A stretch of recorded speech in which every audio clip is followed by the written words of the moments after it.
السلام عليكم ورحمة الله وبركاته.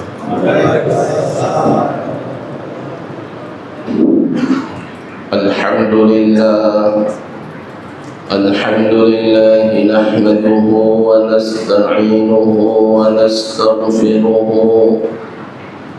ونؤمن به ونتوكل عليه ونعوذ بالله من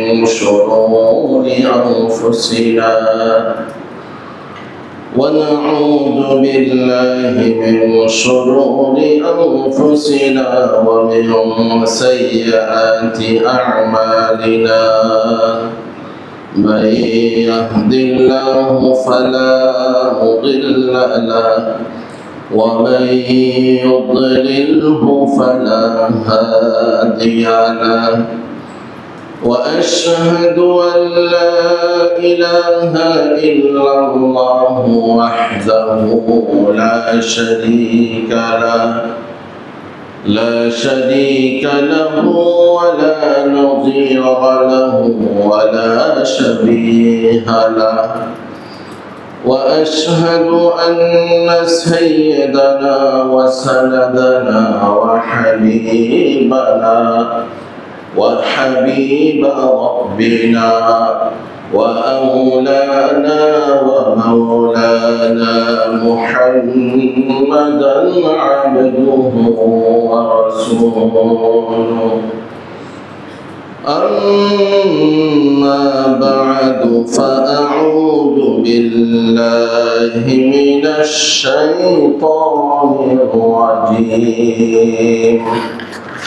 بسم الله الرحمن الرحيم. إن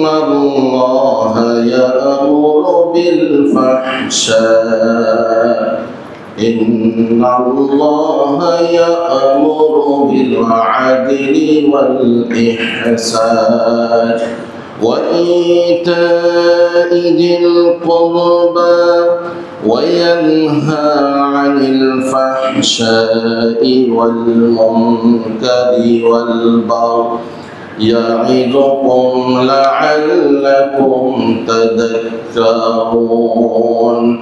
إن الله وملائكته يصلون على النبي يا أيها الذين آمنوا صلوا عليه وسلموا تسليما. اللهم صل على محمد وعلى آل محمد كما صليت على إبراهيم وعلى آل إبراهيم إنك حميد مجيد. اللهم بارك على محمد وعلى آل محمد كما باركت على إبراهيم وعلى آل إبراهيم إنك حميد مجيد.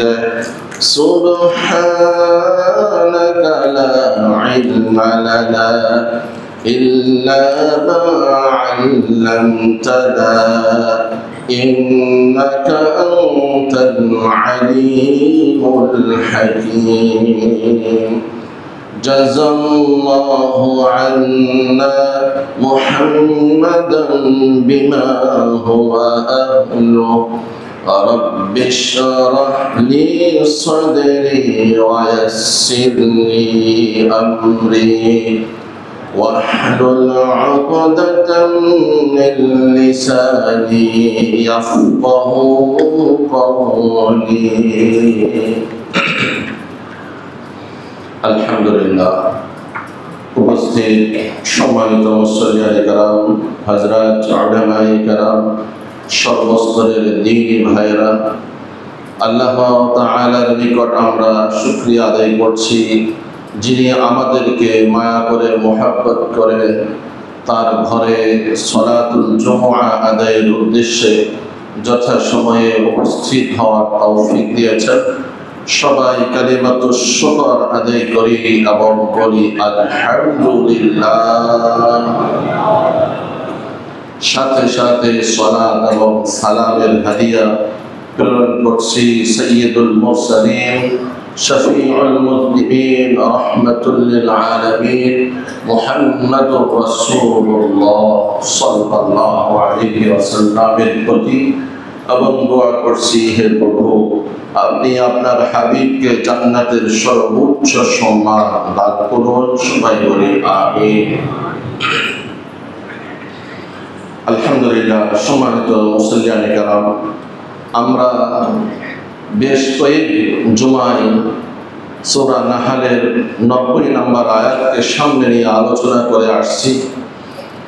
এখানে আল্লাহ তাআলা 3টি কাজ করতে বলেছেন আর 3টি কাজ থেকে নিষেধ করেছেন, ছাড়তে বলেছেন।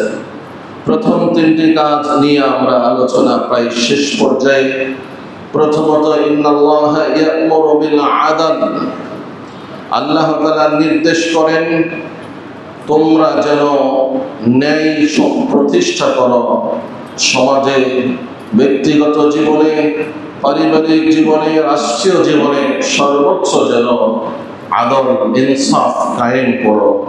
তারপরে বলেছেন ইহসান, যার সংক্ষেপ ছিল যেই কোনো আমল করব, ভালো কাজ করব, আল্লাহ তাআলা, আমি আল্লাহকে দেখতেছি অথবা আল্লাহ তাআলা আমাকে দেখতেছেন, এই মনোভাব নিয়ে প্রতিটি ভালো কাজ করব। 3 নম্বর পয়েন্টে ছিল ওয়াইতাইদিল কুরবা, আর আত্মীয় স্বজনদের হক আদায় করা। আমরা গত জুমার আগের জুমায় এই টপিকে আলোচনা করে গত জুমায় আত্মীয় স্বজনদের মধ্যে সবচাইতে নিকটতম আত্মীয়, যাদের সাথে রক্তের সম্পর্ক আছে, যাদের সাথে মিরাসের সম্পর্ক আছে, এবং আসহাবুল ফারায়েজ, যারা মিরাস পাবেন, পৈতৃক সম্পত্তি পাবেন, তাদের বিষয় নিয়ে আলোচনা করেছি। তো আজকে আমরা এই আয়াতের শেষাংশের 3টি শব্দ, ওয়ায়ানহা আনিল ফাহশাই ওয়াল মুনকারি ওয়াল বাগ, এই ফাহশা, মুনকার এবং বাগ এগুলো কাকে বলে এবং এগুলো থেকে আল্লাহ তাআলা নিষেধ করেছেন, এই বিষয়ে আজকে আলোচনা করব। আমাদের নিয়ত হবে এই বিষয়গুলো আমরা জেনে সেগুলো থেকে আমরা বিরত থাকব। আল্লাহ তাআলা এই ফাহশা, মুনকার, বাগ এই ধরনের মন্দ কাজ থেকে আমাদের সকলকে বিরত থাকার তৌফিক দান করেন, আমিন। সম্মানিত ভাইরা, এই একটি আয়াতকে হযরত মুফাসসিরিন কেরাম বলেছেন যে ইসলামের সামগ্রিক বিষয়কে এই একটি আয়াত জমা করেছে, একত্রিত করেছে, যা করণীয় এবং যা বর্জনীয়। আজকে যদি আমরা আমাদের সমাজের চিত্রের দিকে তাকাই, তাহলেই আমরা দেখি যে এই সমাজে ফাহশা, মুনকার এবং বাগী এটি কি পরিমাণে বেড়ে চলেছে। আজকের সমাজে এমন অবস্থা যে আমরা মাথা উঁচু করা তো দূরের কথা, যে মাথা নিচু করেও চলতে পারি না। যেই সমাজের মানুষগুলো শিক্ষিত হয়েও সেই জাহিরি যুগের, বর্বরতার যুগের মতো তারা আচরণ করে যাচ্ছে। গতকালকের নিউজ, সেটা হলো গাজীপুরে একজন শিশুকে দীর্ঘ সময় ধরে রুমে আবদ্ধ করে ধর্ষণ করা হয়েছে বলি নাউজুবিল্লাহ।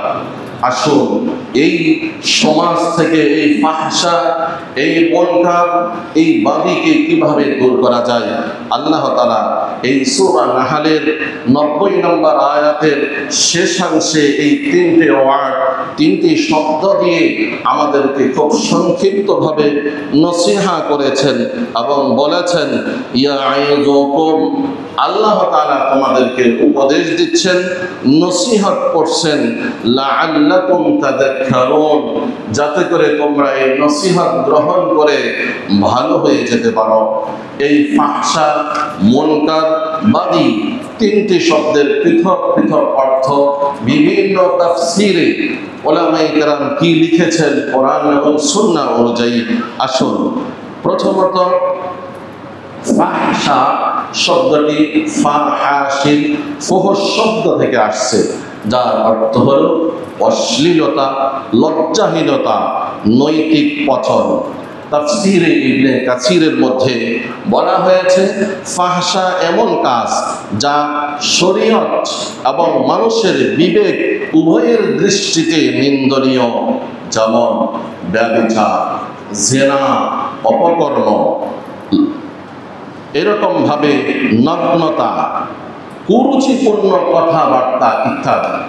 তাহলে আল্লাহ তাআলা বলেন ওয়ায়ানহা আনিল ফাহশাই, আর আল্লাহ তাআলা তোমাদেরকে নিষেধ করছেন এই ধরনের মন্দ কাজ থেকে, অশ্লীল কাজ থেকে, বর্বরতা থেকে, লজ্জাহীনতা থেকে, নগ্নতা থেকে, ব্যভিচার থেকে, এমনকি কুরুচিপূর্ণ কথা, এমন কথা যেটা খারাপ, শুনতেই খারাপ মনে হয়, সেরকম কাজ থেকে, কথাবার্তা থেকে আল্লাহ তাআলা নিষেধ করেছেন। তাফসীরে কুরতুবীর মধ্যে এই ফাহশা শব্দ তাফসীরে আসছে সকল প্রকার যৌন অশ্লীলতা ও কদার্যতা যা মানুষের মর্যাদা নষ্ট করে। তাফসীরে রুহুল মাআনি বিশ্ববিখ্যাত অনেক বড় একটি তাফসীর, এই তাফসীরের মধ্যে ফাহশা শব্দের অর্থে লিখেছে এটি এমন গুনাহ যা মানুষের বিবেককে লজ্জিত করে। যেমন একজন শিশুকে কেউ যদি ধর্ষণ করে, এটা এত বড় অন্যায় যেটা মানুষের বিবেককে পর্যন্ত লজ্জিত করে। এরপরে লিখেছে ফাহশা অর্থ ব্যভিচার, লজ্জাহীনতা এবং খারাপ কথাবার্তা, যেমন সমকামিতা, ব্যভিচার, অশ্লীল পোশাক, অশ্লীল গান বাজনা, অশোভন বাক্য ইত্যাদি। অশ্লীল পোশাককেও এখানে ফাহশা এর অন্তর্ভুক্ত করেছে। আপনি দেখুন, মেয়েদের জন্য আল্লাহ তাআলা পোশাক, পর্দার ব্যবস্থা করেছেন। এই ক্ষেত্রে যদি একজন নারী সে যদি এমন পোশাক পরে যেই পোশাকের কারণে সে তো নগ্ন কাজ করেছে, সাথে সাথে পুরুষদেরকেও সে এই নগ্ন কাজে শরীক করেছে, তার কারণে পুরুষরাও গুনাহগার হবে। সম্মানিত ভাইয়ারা, এই হলো ফাহশা শব্দের অর্থ। এক কথায় এমন কাজ যেটা শরীয়ত এবং মানুষের বিবেক উভয় দৃষ্টিতে গর্হিত নিন্দনীয় কাজ, এটাকেই ফাহশা বলা হয়। একেবারে সুস্পষ্ট, প্রত্যেকেই দেখলে এটাকে খারাপ মনে করবে, সেরকম কাজকেই, মন্দ কাজকে ফাহশা বলা হয়। আর দ্বিতীয় শব্দ মুনকার। এই মুনকার কি অর্থ? মুনকার এর অর্থ লিখেছে যা শরীয়ত সমূহে, শরীয়তের দৃষ্টিতে নিন্দনীয়। কোন কোন ক্ষেত্রে মানুষ শরীয়তের জ্ঞান না থাকার কারণে হয়তো সেটাকে নিন্দনীয় মনে করে না, কিন্তু ইসলাম সেটাকে নিষিদ্ধ করেছে। তাফসীরে কুরতুবীর মধ্যে মুনকার এমন কাজ যা আল্লাহ এবং তার রাসূল নিষিদ্ধ করেছেন, সেই রকম কাজকে মুনকার বলা হয়েছে। সব ধরনের অন্যায়কে, যেমন মিথ্যা, প্রতারণা, অন্যায়, অত্যাচার, চুরি, সুদ, ঘুষ, মদ্যপান, প্রতারণা ইত্যাদি, এসব কিছুকে মুনকার বলে আখ্যায়িত করা হয়েছে। হযরত আব্দুল্লাহ ইবনে আব্বাস রাদিয়াল্লাহু তাআলা আনহু তিনি এই মুনকারের তাফসীর করেছেন, এমন পাপ যা বাহ্যত কদর্য মনে হয় হলেও ইসলামী শরীয়তে তা হারাম করেছে, অর্থাৎ মানুষের দৃষ্টিতে মনে হয় এ স্বাভাবিক কাজ অথবা একটু খারাপ কাজ, কিন্তু ইসলাম এটাকে একেবারে কচরিভাবে অকাট্যভাবে হারাম করেছে। সেরকম জিনিসকেই মুনকার বলা হয়। যেমন মনে করেন পর্দা, এটা মানুষের বিবেক মনে করবে এ আর কি হয়েছে, কিন্তু ইসলাম এইটাকে কঠিনভাবে নিষেধ করেছে। সরাসরি কোরআনের আয়াতের মাধ্যমে, রাসূলের হাদিসের মাধ্যমে এই পর্দাকে বাধ্যতামূলক করা হয়েছে, পর্দাহীনতাকে নিষিদ্ধ করা হয়েছে। তাফসিরে ইবনে কাসিরের মধ্যেও এইরকম অর্থ লিখেছে। যাই হোক, তাহলে মুনকার বলতে বোঝানো হয়েছে এমন কাজ যেগুলো কোরআন সুন্নাহর মাধ্যমে নিষিদ্ধ, সেই ধরনের কাজ। 3 নম্বর শব্দ আল বাগী বা গয়রিয়া, ইন্নাল্লাহা ইয়ানহা আনিল ফাহশাই ওয়াল মুনকারি ওয়াল বাগ। এই বাগিয়ুন শব্দের অর্থ হলো অন্যের উপর জুলুম করা, অর্থাৎ এর আগের গুনাহগুলো ছিল নিজের মধ্যে সীমাবদ্ধ, কিন্তু এই বাগিয়ুন এর অর্থ হলো এমন গুনাহ যেটা নিজেও পাপে লিপ্ত হয়, অন্যকেও পাপে লিপ্ত করে, অর্থাৎ অন্যের উপরে জুলুম করা। যেরকম নিজের থেকে এটা অতিক্রম করে আরেকজনের ক্ষতি করে, এটাকে জুলুম বলে। যেমন আপনি কাউকে প্রহার করলেন, আর যদি মিথ্যা কথা বললেন এটা নিজের মধ্যেই সীমাবদ্ধ, কিন্তু যখন আমি প্রহার করলাম তখন এটা আরেকজনের উপরে জুলুম হয়ে গেল। এক কথায় গুনাহ যদি নিজের থেকে অতিক্রম করে আরেকজনের ক্ষতি করে সেটাকে বাগী বলা হয়। অন্যের উপর জুলুম করা এবং কারো সাথে অহংকার প্রদর্শন করা, ক্ষমতা অপব্যবহার করা ইত্যাদিকে বাগী বলা হয়। তাফসিরে তাবারি একটি প্রসিদ্ধ তাফসির, সেখানে লিখেছে যে ব্যক্তি তার অধিকার ছাড়িয়ে অন্যের অধিকারে হস্তক্ষেপ করে তাকে বলা হয় বাগী। যে ব্যক্তি সমাজে বিশৃঙ্খলা সৃষ্টি করে এবং সমাজে তার ক্ষমতার অপব্যবহার করে সমাজকে ফিতনার সম্মুখীন করে, এটাকে বাগী বলা হয়। তাফসিরে রুহুল মাআনিতে বাগী সম্পর্কে লিখেছে, বাগী হচ্ছে এমন সীমা লঙ্ঘন যা মানুষের প্রতি অন্যায় করে এবং অন্যের ক্ষতি সাধন করে, সমাজের ক্ষতি করে। এক কথায় বাগী এমন অন্যায় যেটা মানুষেরও ক্ষতি করে, সমাজে যারা থাকে সবার একসাথে ক্ষতি করে। যেমন অন্যের সম্পদ অন্যায়ভাবে দখল করা, এরকম মানুষের ইজ্জত মান সম্মান নষ্ট করা, পারিবারিক ক্ষমতা ব্যবহার করে কিংবা রাজনৈতিক ক্ষমতা ব্যবহার করে মানুষের মধ্যে বিদ্রোহ তৈরি করে দেওয়া, মানুষকে উস্কানি দিয়ে এই ধরনের কোনো সমস্যা ক্রিয়েট করা, হিংসা বিদ্বেষ ছড়ানো ইত্যাদিকে বাগী বলা হয়। আসল আল্লাহ তাআলা এই 3টি শব্দে অত্যন্ত সংক্ষেপে সকল প্রকারের পাপাচারকে নিষিদ্ধ করেছেন।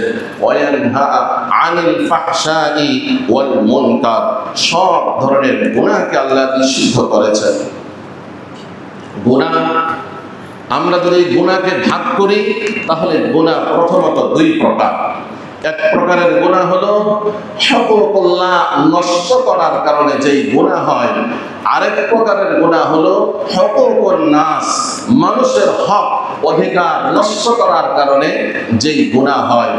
হুকুকুল্লাহর ক্ষেত্রে আল্লাহ তাআলা শিরক ছাড়া যেই কোনো গুনাহ আল্লাহ তাআলা ইচ্ছা করলে ক্ষমা করে দিবেন, তবে শুধু শিরকের ক্ষেত্রে যদি কোনো ব্যক্তি তাওবা না করে, শিরক বর্জন না করে, আল্লাহ তাআলা তা ক্ষমা করবেন না। যেমন আল্লাহ তাআলা বলেন, ইন্নাল্লাহা লা ইয়াগফিরু আন ইউশরাকা বিহি ওয়া ইয়াগফিরু মা দুনা যালিকা লিমান ইয়াশা। আল্লাহ তাআলা শিরক যারা করে তাদেরকে ক্ষমা করবেন না, এছাড়া অন্য গুনাহ করলে আল্লাহ তাআলা চাইলে ক্ষমা করতে পারেন। তাহলে বোঝা গেল হুকুকুল্লাহ, আল্লাহর হক, যেমন আল্লাহ তাআলার একত্ববাদে বিশ্বাস করা, এটা একটা কাইন্ড অফ হুকুকুল্লাহ, আল্লাহর হকের প্রধান হক আল্লাহ একত্ববাদে বিশ্বাসী হওয়া।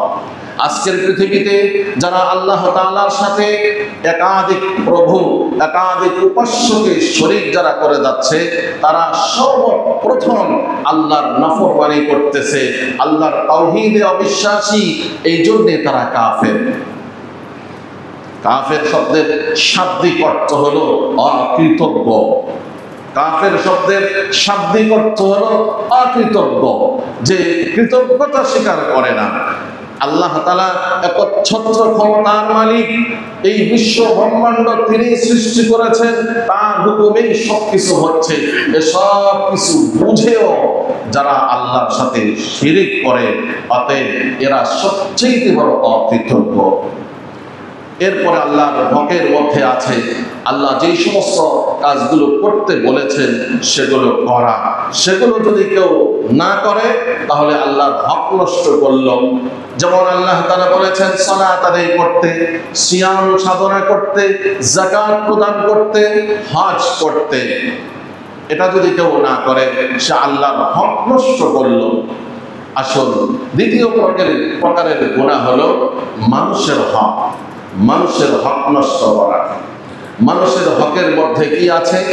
প্রথম কথা হলো, যেমন আত্মীয় স্বজনদের ব্যাপারে আল্লাহ তাআলা বলেছেন ওয়াআতি যাল কুরবা হাক্কাহু, আত্মীয় স্বজনদের হক আদায় করো।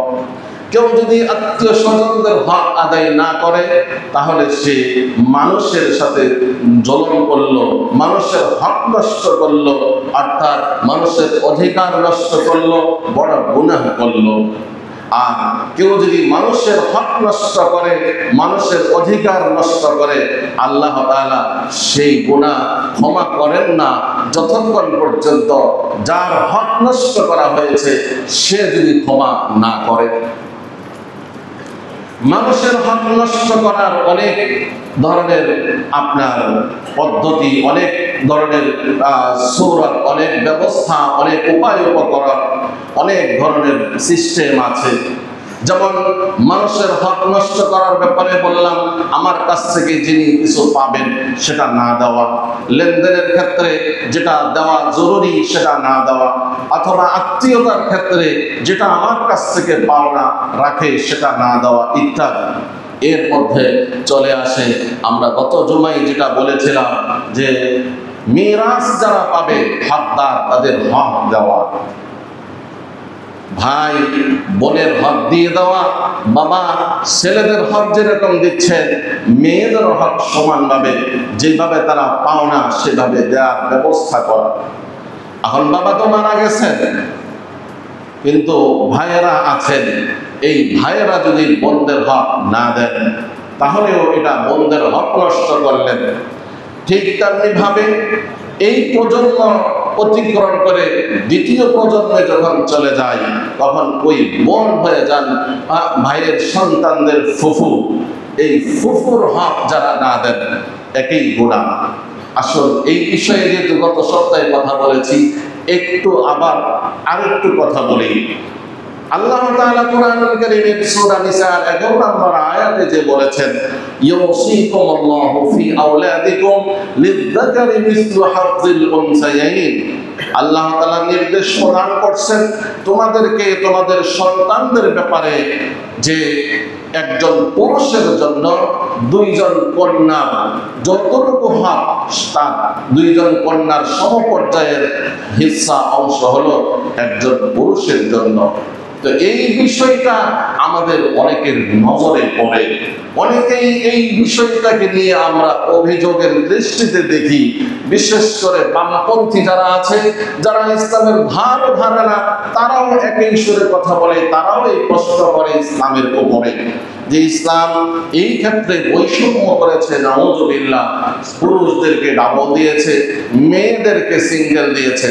অথচ ইসলাম মেয়েদেরকে কতভাবে সম্মান দিয়েছে এবং বিভিন্ন জায়গায় মেয়েদের কতভাবে সম্মান বৃদ্ধি করেছে, তাদের অধিকার বৃদ্ধি করেছে, সেটা আমাদের অনেকেরই নজরে আসে না, দৃষ্টিতে আসে না।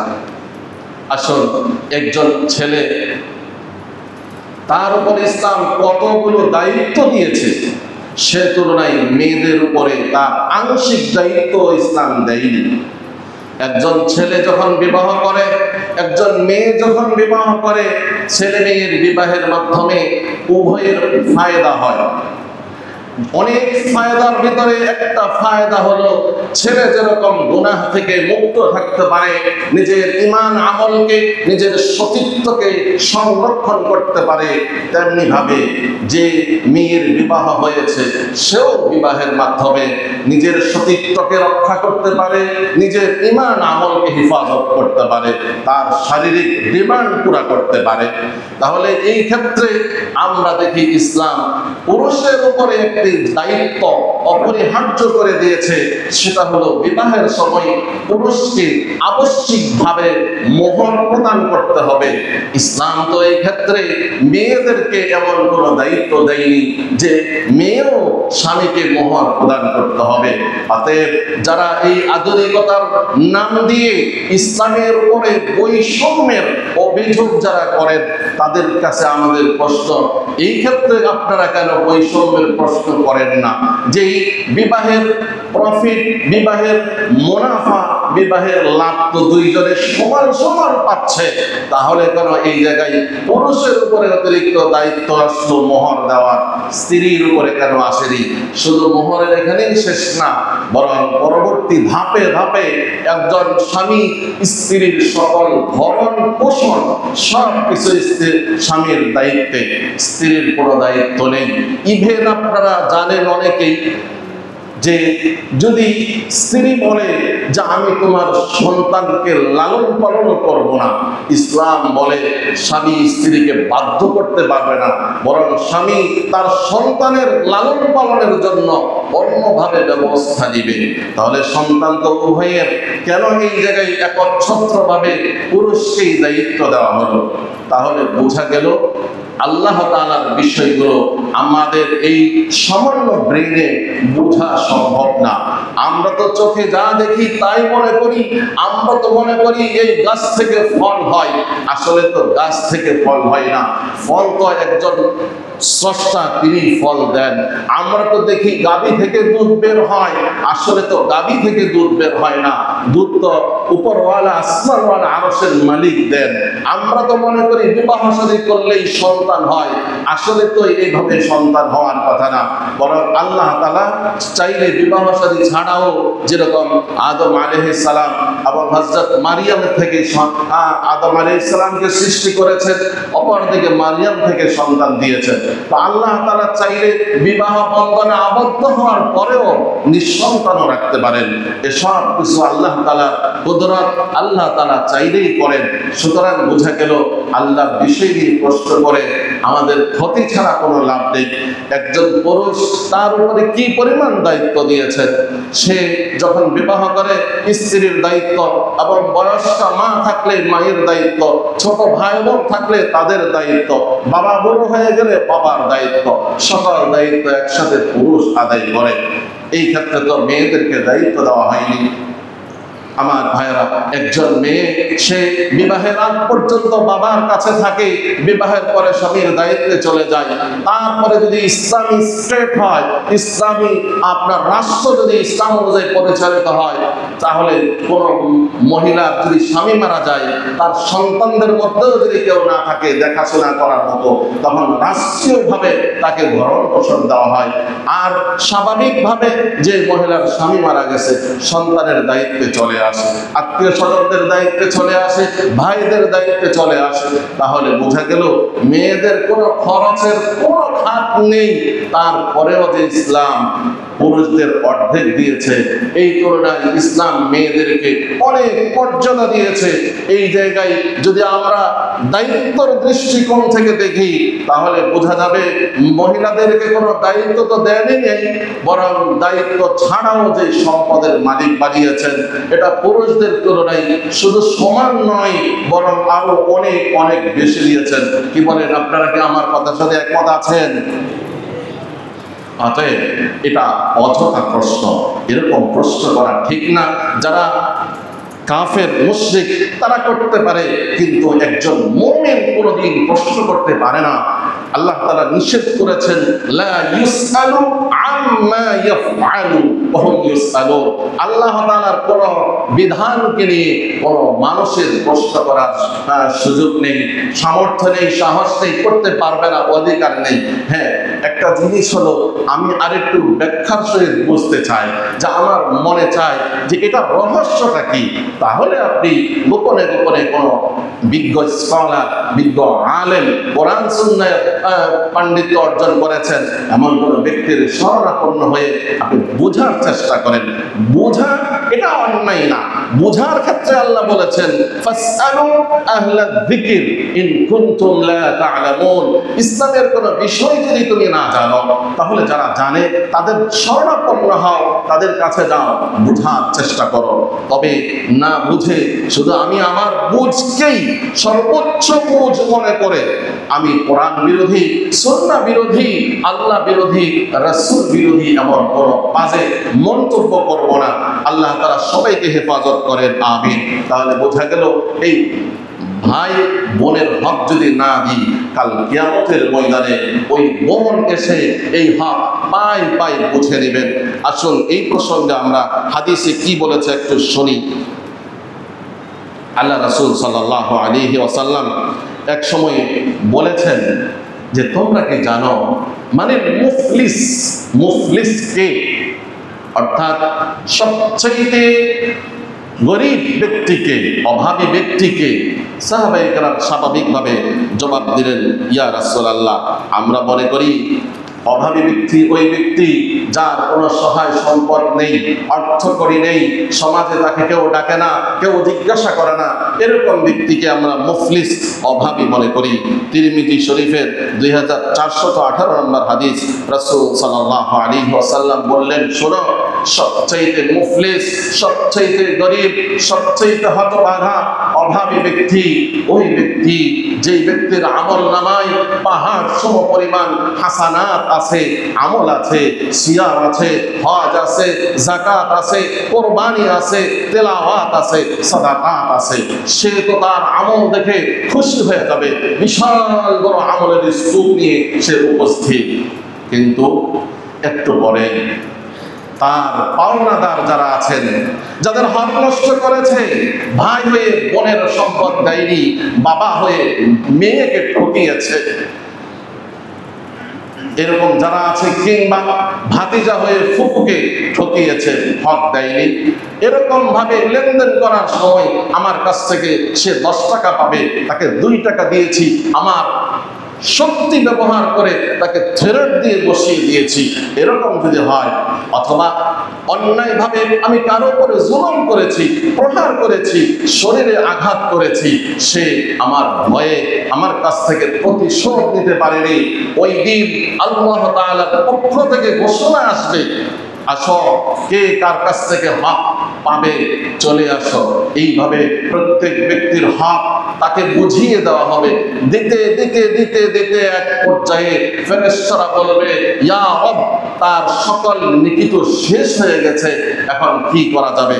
অন্য এক বর্ণনায় আসছে, আল্লাহ তাআলা বলবেন, তাহলে তার নেকি যদি সব শেষ হয়ে যায়, আরো যদি পাওনাদার বাকি থাকে, তাহলে তাদের যে গুনাহ আছে ওই গুনাহগুলো এই ব্যক্তির ঘাড়ে ট্রান্সফার করে দাও, বলেন নাউযুবিল্লাহ। অতএব কিসের আশায়, কিসের লোভে, কিসের স্বার্থে যদি আমরা কেহ এমন রোগে আক্রান্ত থাকি, বোনদের হক দিচ্ছি না, কিংবা মেয়েদেরকে ঠকিয়েছি, কিংবা ফুফুদের হক এখনো দিচ্ছি না, তাহলে আমরা আজই সিদ্ধান্ত নিই যে না, আমরা বোনদের হক যথাযথভাবে দিয়ে দেব, যে যেখানে পাবে। অনেক সময় বোনদেরকে বিভিন্নভাবে কষ্ট দেওয়া হয় মানসিকভাবে, কেউ কেউ এমন ফতোয়াও দেয় যে বোন যদি মায়ের বাবার অংশ নেয় তাহলে তার সবকিছু ধ্বংস হয়ে যাবে, নাউযুবিল্লাহ। অনেক সময় বোনেরা মনে করে আমি যদি আমার অংশ চাই তাহলে ভাইয়ের বাড়িতে কিভাবে আসবো, এরকম যেন না হয়। আমি আমার থেকে বোনকে ডেকে ফুফুকে ডেকে বলবো, আসুন আপনারা এই কি সম্পদ পাবেন, আসুন বসে শরীয়ত যেভাবে বলেছে সেভাবে আপনাদের সম্পদগুলো আমরা দিয়ে দিই। অন্যথায় কাল কিয়ামতের দিন যখন কঠিন মুসিবতের সময় হবে, সেই সময় আমার আমলগুলো তারা নিয়ে যাবেন, আর আমল শেষ হয়ে গেলে তাদের যে গুনাহ, সেই গুনাহগুলো আমার ঘাড়ে চেপে দেওয়া হবে। তখন হাদিসের শেষ আসছে ফাসুকু, তাদেরকে ধাক্কা দিয়ে তখন জাহান্নামে নিক্ষেপ করা হবে। নাউযুবিল্লাহ। তাই আসুন আমরা যেহেতু সবসময় এই মিরাসের বিষয় নিয়ে আলোচনা করি না, গত সপ্তাহ এবং আজকে যেহেতু গুনার প্রসঙ্গে আলোচনার প্রসঙ্গে চলে আসছে, আমরা চেষ্টা করব যে আমরা আমাদের আত্মীয় স্বজনদের হক যথাযথভাবে আদায় করে দিতে, কারণ এটি মানুষের হক নষ্ট করা মারাত্মক গুনাহ। এরপরে আসুন, অনেক ভাইয়েরা আছেন গুনাহ করেন ঠিক, কিন্তু গুনাহ করে এই গুনাহের কথাকে আবার প্রচার করে যে ভাই আমি তো এরকম করেছি। তো গুনাহ করা এক অন্যায়, গুনাহ করার পরে এটা কারো কাছে গিয়ে প্রসার করা এটা ডাবল অন্যায়। এই ব্যাপারে বুখারী শরীফের একটা হাদিস শুনাই, 6069 নম্বর হাদিস। আল্লাহ রাসূল সাল্লাল্লাহু আলাইহি ওয়াসাল্লাম বলেন, কুল্লু উম্মতি মুআফিন ইল্লাল মুজাহিদিন, আমার সকল উম্মতকে আল্লাহ তাআলা মাফ করবেন যদি তারা ছোট ছোট গুনাহগুলো করে থাকে। তবে যারা গুনাহ করার পরে প্রচার করে আমি এই করেছি সেই করেছি, ওয়া ইন্না মিনাল মুজাহারা, প্রচারের পদ্ধতি কি? প্রচারের পদ্ধতি হলো এই, আইয়া আমালার রাজুলু বিল লাইল আমালান, রাত্রি বেলায় কোন গুনাহ কেউ করেছে, সুম্মা ইউসবিহু ওয়া কাদ ইয়াসতুরুহুল্লাহু আলাইহি, যে রাত্রে গুনাহ করেছে, রাত শেষ, প্রভাত হয়ে গেল, সকাল হয়ে গেল, আল্লাহ তাআলা তার এই গুনাহ গোপন করেছেন, কাউকে প্রকাশ করেন নাই। আল্লাহ তাআলা চাইলে প্রকাশ করতে পারতেন। ফায়াকুলু, সে সকালবেলা সবাইকে বলে, ইয়া ফুলা আমিলতু বারিহাতা কাদা ওয়া কাদা, সে বলে হে দোস্ত, কালকে রাতে আমি এই ঘটনা ঘটিয়েছি, এই কাজ করেছি। ওয়াকাদ বাতা সাতারাহুল্লাহু সাতারাহু রাব্বাহু, অথচ রাত্রি অতিবাহিত হলো, আল্লাহ তাআলা তার গুনাহকে প্রচার করেননি। ওয়ায়ুসবিহু ওয়ায়াকশিফু সাতরাল্লাহি আনহু, আর সকাল হতে হতেই আল্লাহ যে জিনিসটাকে ঢেকে রেখেছেন, গোপন রেখেছেন, সেই জিনিসটাকে সে আউট করে দিল। এই ধরনের ব্যক্তি, এই ধরনের চরিত্র যাদের মধ্যে আছেন, তাদেরকেও আল্লাহ ক্ষমা করেন না। এর অর্থ এই নয় যে আমি গুনাহ করব, গোপন রাখবো, আল্লাহ মাফ করে দেবেন, এটা নয়। কোন কারণে ইনকেস গুনাহ যদি হয়েই যায়, গুনাহ তো হইতেই পারে, আমরা কেউ গুনাহের ঊর্ধ্বে নয়। আর এখানে ছোট গুনাহের কথা বলা হয়েছে, তো এটা মানুষের কাছে প্রচার করা ঠিক না। প্রচার করলে তখন আল্লাহ তাআলা বলেন, সে যাকে সাক্ষী করেছে, অতএব সে সাক্ষী যেহেতু করে ফেলছে, এখন আমি আর ক্ষমা করব। তাই গুনাহ যদি অন্যায় শয়তানের প্ররোচনায় পরে হয়েও যায়, এই গুনাহ যত বেশি গোপন রাখা যায়, গোপনে আল্লাহর কাছে তাওবা করতে হবে, গোপনে আল্লাহ তাআলার কাছ থেকে মাপ চেয়ে নিতে হবে। আরেকটি হাদিস এইভাবে আসছে কাছাকাছি, অতিরিক্ত যেটা, সেটা হলো এই, ওয়ায়ুতা আল আবদু ইয়াউমাল কিয়ামা, কিয়ামতের দিন মানুষকে ডাকা হবে এবং আল্লাহর পক্ষ থেকে আহ্বানকারী আহ্বান করবে। তারপরে তাকে বলা হবে, মান কানা লাহু হাক্কুন ফালিয়াতি ইলা হাক্কিহি, যে ব্যক্তি যার কাছ থেকে হক পাবে সে আসো, তার হক আদায় করে দেওয়া হবে। তখন ওই দুনিয়াতে বঞ্চিতা মহিলারা যারা আছে, ভাইয়ের কাছ থেকে হক পায়নি, কিংবা বাবা তাকে বঞ্চিত করেছে, কিংবা ভাতিজা তাকে ঠকিয়েছে, ওই সমস্ত মহিলারা আনন্দিত হবে। ফাতাফরাহুল মারআ, মহিলারা খুব খুশি হবে, এসে বলবে, আয়েশা বলবে, আইয়াকুনা লাহাল হাক্কু আলা আবিহা, হাদিসের ভাষ্য, যে কোন মহিলা এসে বলবে, হে প্রভু, আমার বাবার কাছে আমার হক আছে, এই বাবা আমাকে হক দেন দেননি, আও আলা উম্মিহা, অথবা বলবে আমার মায়ের কাছে আমার হক আছে, আমার মা আমার হক দেননি, আও আলা আখিহা, ভাইয়ের কাছে আমার হক আছে, ভাই আমার হক দেননি, আও আলা জাওজিহা, আমার ভাইরা যারা স্বামী হয়েছে, যাদেরকে আল্লাহ স্বামী বানিয়েছেন, পুরুষ বানিয়েছেন, স্ত্রীর হক আদায় করে দিতে হবে। না হলে এই আদরের স্ত্রী, যে স্ত্রী আপনাকে ছাড়া খাবার মুখে তুলতো না, সেই স্ত্রীও ওই দিন যখন অসহায় হয়ে যাবে, সেই দিন স্বামীর বিরুদ্ধে আল্লাহর কাঠগড়ায় অভিযোগ করে বলবে আমার স্বামী আমার হক দেয়নি। সুম্মা করা, তারপরে রাসূল এই আয়াত তেলাওয়াত করেন, ফালা আনসাবা বাইনাহুম ইয়াওমাইদিন ইয়াতাসাআলুন, সূরা আল মুমিনুনের 110 নম্বর আয়াত। সেই দিন কোনো বংশ থাকবে না, ফালা আনসাবা বাইনাহুম, যে সে আমার স্ত্রী, সে আমার মেয়ে, সে আমার বোন, এই সম্পর্ক থাকবে না, বরং যে যার কাছ থেকে যেইভাবে হক আদায় করতে পারবে সেইভাবেই হক আদায় করে নেবে।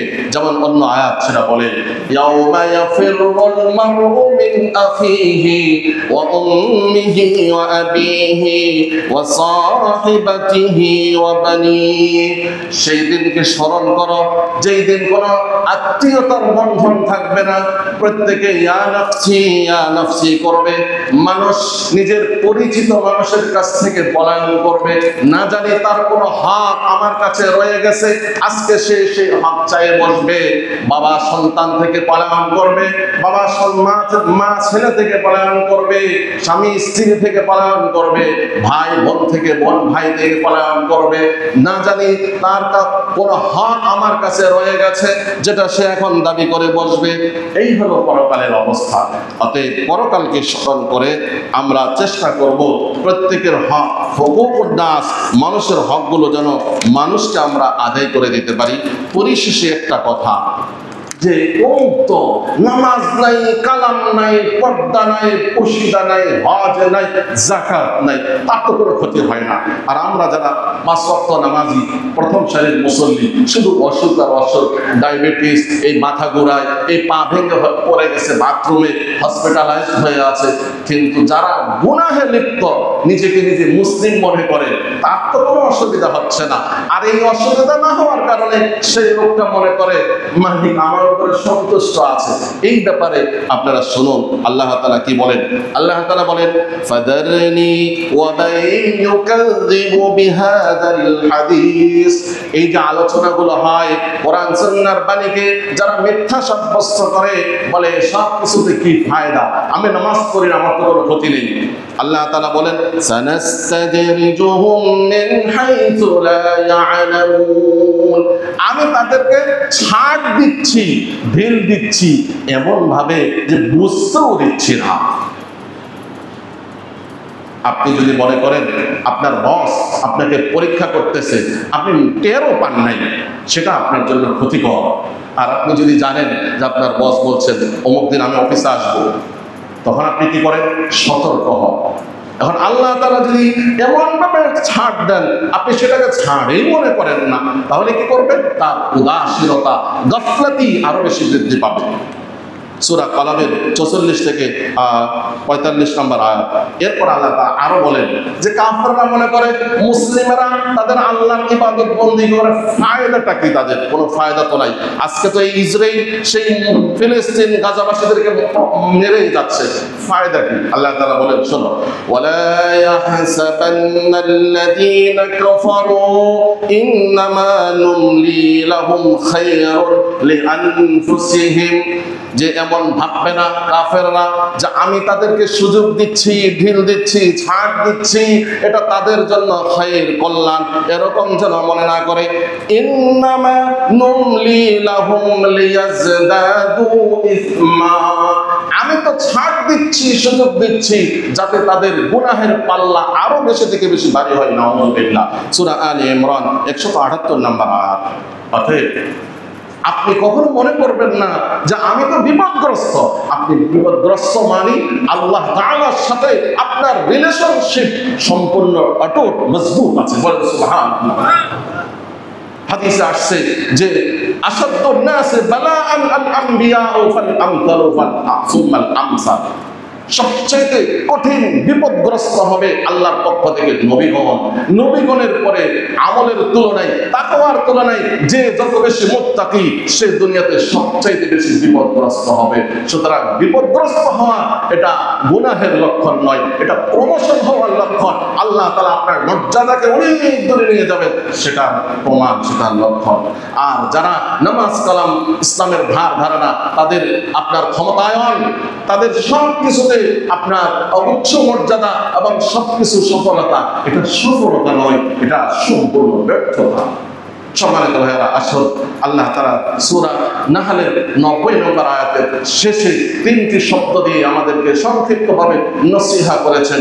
ফাহশা, মুনকার, বাগী, প্রকাশ্য, অপ্রকাশ্য এবং জুলুম, নির্যাতন, সব ধরনের অন্যায়, অবিচার, জুলুম থেকে যেন আমরা নিজেরা বিরত থাকি, অন্যদেরকে সামর্থ্য অনুযায়ী যেন বারণ করার চেষ্টা করি। আল্লাহ তাআলা আমাদের সবাইকে কোরআন এবং সুন্নাহ অনুযায়ী যা করণীয় তা যেন করতে পারি, যা বর্জনীয় তা যেন বর্জন করে আল্লাহ তাআলার সন্তুষ্টি অর্জন করতে পারি, সেই তৌফিক দান করেন। আমিন। ওয়া আখিরু দাওয়ানা আনিল হামদুলিল্লাহি রাব্বিল আলামিন। যারা সুন্নাত আদায় করেননি, সুন্নাত আদায় করে নেন।